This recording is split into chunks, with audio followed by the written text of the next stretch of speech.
नमस्कार सर, बोला सर. आज 22 डिसेंबर 2024. हो, तर शेतकऱ्याचे कांदे नेमके काढणं चालू आहे. हो. काही काही की भागात चालू आहे. मका सुद्धा उघड्यावर टाकलेली आहे बऱ्याच जणांची. हो, हो. तर त्यांना म्हणा की आज उद्या 23 ते 28 पर्यंत हो. जरा झाकून ठेवा, कारण की ना पाऊस येणार आहे. कुठं कुठं पाऊस होईल सर? ते तुमच्या श्रीरामपूरला होणार आहे, शिर्डीकडे होणार आहे, मालेगाव तिकडं, बर, संभाजीनगर, बर, नगर जिल्ह्यात होणार आहे, संगमनेरकडं, बर. नाशिककडं. म्हणजे म्हणजे 26, 27, 28 मग थोडा जास्त आहे. 26, 27, 28 26, 27, 28 संपूर्ण महाराष्ट्र का? भाग बदलतोय, म्हणजे सर्व दूर नाही असा. बर. म्हणजे पडणार आता उद्याच्यालाच ना बघा ना, शिर्डीच्या ना गंगापूर त्या भागात उद्याच्याला संध्याकाळच्या पाऊस दिसेल बघा, काही काही भागात पडलेला. 23 तारखेला. हो, 23ला उद्याच रात्रीच्याला. बर. आणि परवा आणखीन बऱ्याच भागात जाईल, म्हणजे सुरू होईल आता थोडं थोडं थोडं. नाही, संपूर्ण महाराष्ट्रात होईल का? याच्यात काही लिमिटेड भाग आहे असा का? आहे ना, मराठवाडा आहे, पश्चिम महाराष्ट्र आहे, उत्तर महाराष्ट्र आहे बर. आणि विदर्भ आहे समजा. पूर्व गारा विदर्भात होतील. नाही आता. गारा होतील सर काही गार ठिकाणी. नाही, पाऊसच पडणार आहे. गारा नाही ना? 27, 28 जरा जास्त आहे, मग ते तुमच्या नगर जिल्ह्यात येईल जरा जास्त. पाऊस नगर, आपलं संगमनेर, असा नाशिक आहे, असा हे पट्टा. नाशिक पर्यंत जाईल.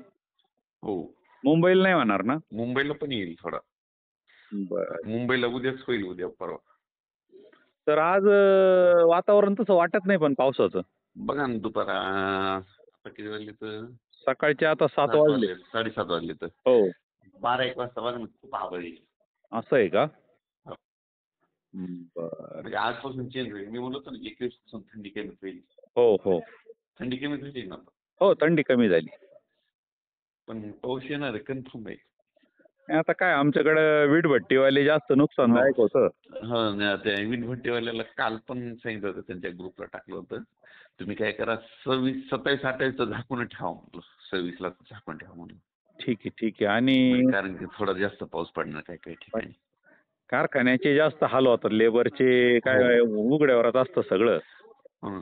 शेतात माल पडलेला असतो, रस्त्याचा प्रॉब्लेम असतात. हो ना. कारखान्याचे पण भरपूर गळीत अंगावर परिणाम होतो त्याचा. पण मागच्या ते 2 डिसेंबर 60 मध्ये इकडं कर्नाटक त्या भागात लय पाऊस झाला. त्या मी टाकलं होतं ना याला स्टेटसला, याला ठेवलं होतं. हो, हो, हो, हो. अचानकच पाणी झालं सगळं. ठीक आहे सर. मग रेकॉर्डिंग तरी आपण आपलं खूप दिवसापासून कल्पना दिलेली. नाही, रेकॉर्डिंग आता जे झालं सकाळी 7:30 वाजेचं आज 22 तारखेचं SMS हो, सर्वांना करून टाकतो. हो. शिर्डीला पण येणार आहे बघा ना पाऊस. तुम्ही काय मला माहिती आता काय काय तुम्ही तुमचा अंदाज खोटा ठरला पाहिजे अशी आमची शेतकऱ्याची इच्छा आहे आता. कारण नुकसान नाही खूप होणार आहे. नुकसान. हॅलो. हां. पण याच्यामध्ये कसं आहे माहिती आहे का, निसर्गाच्या मी तुम्हाला एक पहिल्यांदा सांगितलं होतं, ज्यावेळेस अचानक थंडीचा पारा नीचांकी जाईल, हो. लगेच पाऊस येणार, हे कन्फर्म ठरलेलंच असते. हो, बरोबर बॅलन्स होतो तो. हा, म्हणजे आता मागं 2-3 वरच गेलतं ना निपार हो, हे. हो. खूप खाली आलतं बरोबर आहे. हा, तर तसं झालं की परिस्थिती लगेच पाऊस येतंय, म्हणजे निसर्ग ठरत आहे त्याला पुन्हा पाठवायचं. कारण की इथं इवेलवर्गीय पिकावाले असते, हो, तर हो. ज्वारीवाले असते, मग त्यांना गरमी लागते. हो, बरोबर आहे. मग त्याच्यामुळे ते निसर्ग त्यांना सगळ्यांना झुकतं माप देतंय. बरं, कोणाला बरं. थंडी, कोणाला पाऊस, कोणाला असं.